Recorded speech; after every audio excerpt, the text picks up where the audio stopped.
Everyone, welcome back to my channel. कैसे हैं आप सब? आई होप कि आप बहुत अच्छे होंगे। आज मैं बनाने वाली हूँ पनीर की भुर्जी। और वो कैसे बनाऊंगी, क्या क्या होगा इसमें मसाले और क्या क्या होंगे इसमें सब्जियाँ, वो तो सब यहाँ मैं पे आपके मेरी साथ सारी शेयर सब्जी करूंगी। तो कट हो बने रहिए चुकी है। वीडियो यहाँ में। पे है प्याज, थोड़े से हैं टमाटर, थोड़ी सी धनिया पत्ती और लहसुन और मिर्ची। और ये सब कुछ मैंने 200 ग्राम पनीर के अकॉर्डिंग लिया है। यहाँ पे प्याज की क्वांटिटी मैंने एक बड़े साइज का रखा है और एक ही टमाटर है और कुछ धनिया का पत्ती है और मिर्च आप अपने टेस्ट के अकॉर्डिंग ही ले सकते हो। और यहाँ पे मैं भुर्जी बनाने से पहले यहाँ पे बना रही हूँ रोटियाँ, क्योंकि रोटियाँ बनाने में बहुत ज़्यादा टाइम लग जाता है। सो इसलिए मैं इसे पहले बना करके इसे कंप्लीट कर लूँगी। उसके बाद ही मैं बनाना शुरू करूँगी अपनी पनीर की भुर्जी, क्योंकि वो जल्दी तो बन जाती है लेकिन रोटी जो होती है ना उसमें बहुत ज़्यादा टाइम लग जाता है। तो मैं यही सोचती हूँ कि पहले रोटियाँ बना लूँ, उसके बाद ही सब्ज़ी बनाती हूँ।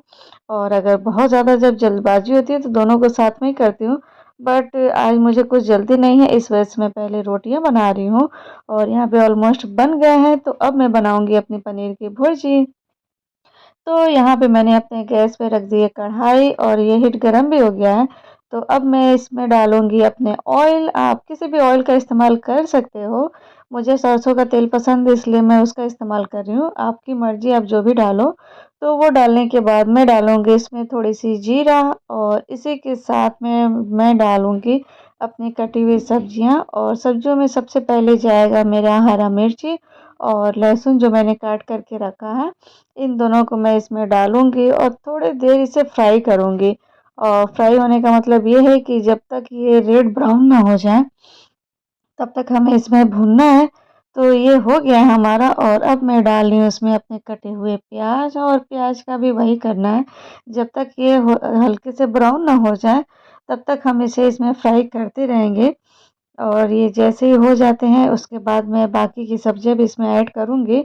लेकिन उसके पहले मैं इसे अच्छे से भूनूंगी तब तक जब तक कि ये अच्छे से ब्राउन ना हो जाए। और इसे जल्दी पकाने के लिए मैं इसे थोड़ा सा कवर कर देती हूँ, तो ये जल्दी भुन जाएगा। तो देखिए यहाँ पे हमारे प्याज अच्छे से भुन गए हैं। और अब मैं डालूंगी इसके अंदर अपने कटे हुए टमाटर। टमाटर मैंने यहाँ पे एक बड़े साइज का लिया है, अगर आपको और भी डालना हो तो वो डाल सकते हो। आपकी क्वांटिटी के अकॉर्डिंग है। मुझे टमाटर इसके अकॉर्डिंग ही लेना था इसलिए मैं एक बड़े साइज का ही रखी हूँ। और इसको गलाने के साथ ही मैं इसमें डाल दूंगी नमक, क्योंकि नमक डालने से ना हमारी सब्जियां थोड़ी जल्दी पक जाती है। तो इस वजह से मैं इसमें डाल दूंगी इसी के साथ में नमक। नमक आप उतना ही डालिएगा जितना कि आपको खाना हो, क्योंकि अब इसके बाद मैं इसमें नमक नहीं ऐड करूंगी। इस वजह से मुझे जितना डालना था पनीर भुर्जी में नमक, मैंने उतने अपने नमक डाल दिए हैं। और थोड़े से इसको कवर करके रखूंगी ताकि अच्छे से हमारी जो भी मसाले और सब्जियां हैं वो आपस में मेल्ट हो जाएं। तो देखिए थोड़ा सा ढकने के बाद हमारा कितना अच्छे से पक गया है मसाला। तो इसमें अब मैं डालूंगी जीरा भुना हुआ थोड़ा सा, थोड़ी सी धनिया पाउडर, और इसी के साथ में मैं डालूंगी इसमें थोड़े से अपने हल्दी। आप ये सारे मसाले अपने टेस्ट के अकॉर्डिंग लीजिएगा। और उसके बाद थोड़ी सी मरीच और थोड़े से जो भी धनिया होगा वो धनिया भी डाल सकते हो। और मीट मसाला अगर आपको डालना है तो वो डाल लीजिएगा। मैं इसमें थोड़ा सा डाल रही हूँ। और अगर आप इसे स्किप भी करना चाहो तो आप कर सकते हो, वो आपकी मर्जी है। बट इसमें मसाले बहुत कम जाते हैं, जैसा कि आपने देखा ही है कि वो एक चम्मच भी नहीं थे, हाफ हाफ चम्मच ही मैंने जीरा मरीच धनिया और थोड़ी सी गोल्टी मीट मसाला मैंने इसमें ऐड करा है। और इसके अलावा कोई भी मेरे मसाले नहीं गए हैं। बट इतने से ही ये बहुत ज़्यादा टेस्टी बन के आता है हमारा पनीर भुर्जी। तो अब यहाँ हमारे मसाले अच्छे से पक गए हैं और देखिए ये साइड में तेल भी छोड़ दिया है।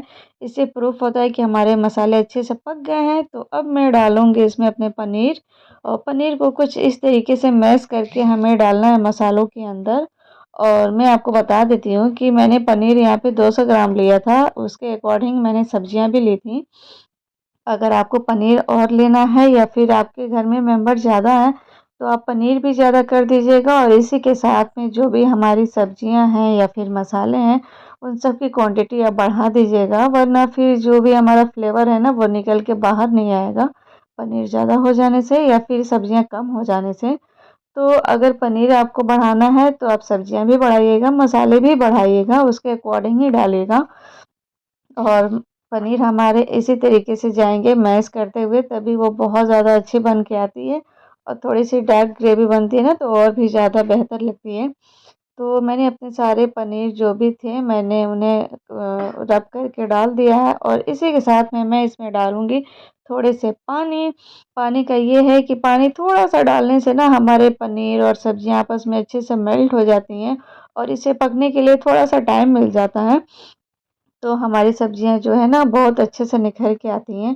तो ऐसे चलाने के बाद मैं इसे थोड़ा-सा रख दूँगी कवर होने के लिए, और मात्र 2 से 4 मिनट के अंदर हमारी ये सब्ज़ी बन के रेडी हो जाती है।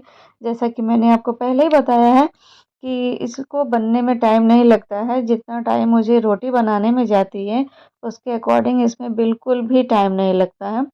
तो यहाँ पे मेरी पनीर पक गई है अच्छे से, तो अब मैं इसमें अपने कटे हुए धनिया भी डाल दूँगी। मैं इसे इस वक़्त डाल रही हूँ क्योंकि पनीर हमारे अच्छे से पक गए हैं, बस उतारने से 1 या 2 मिनट पहले ही हमें धनिया का पत्ती डालना है इसके अंदर। क्योंकि बहुत ज़्यादा जब सब्ज़ी बन जाए ना उसके बाद ही हमें डालना चाहिए धनिया की पत्ती। क्योंकि धनिया की पत्ती अगर बहुत अच्छे से पक जाता है ना तो भी उसका फ्लेवर नहीं आता है। तो हमें कोशिश ये करना चाहिए कि हल्की-हल्की सी पकी हो हमारी धनिया की पत्ती। इससे दिखने में तो जो अच्छा लगेगा वो लगेगा ही, बट खाने में भी बहुत ज़्यादा टेस्टी लगता है। तो कुछ इस तरीके से मेरा बन गया है पनीर भुर्जी, और आपको अगर बनाना हो तो इसी के तरीके से आप बनाइएगा। और जैसा कि आपने देखा ही इस ब्लॉग में कि कितनी सिंपल सी और इजी सी रेसिपी है, और ये सिर्फ 2 4 10 मिनट भी नहीं लगते हैं बनने में, और बहुत झटपट से बन जाता है, और हेल्दी और टेस्टी बहुत ज़्यादा भी होता है। तो प्लीज़ तो अगर एक आपको लाइक इसे करके ही बनाना है तो जाइएगा, आप और सुबह के चैनल खाने अच्छा में लगा या तो फिर प्लीज़ दोपहर चैनल को खाने भी में या लाइक कर फिर नाइट के दीजिएगा खाने में बना और अपना सकते हो। रखिएगा ये बहुत बहुत सारा ज़्यादा हेल्दी ध्यान। और सो टेस्टी बाय होने बाय वाला है। एवरीवन। और मेरा ब्लॉग देख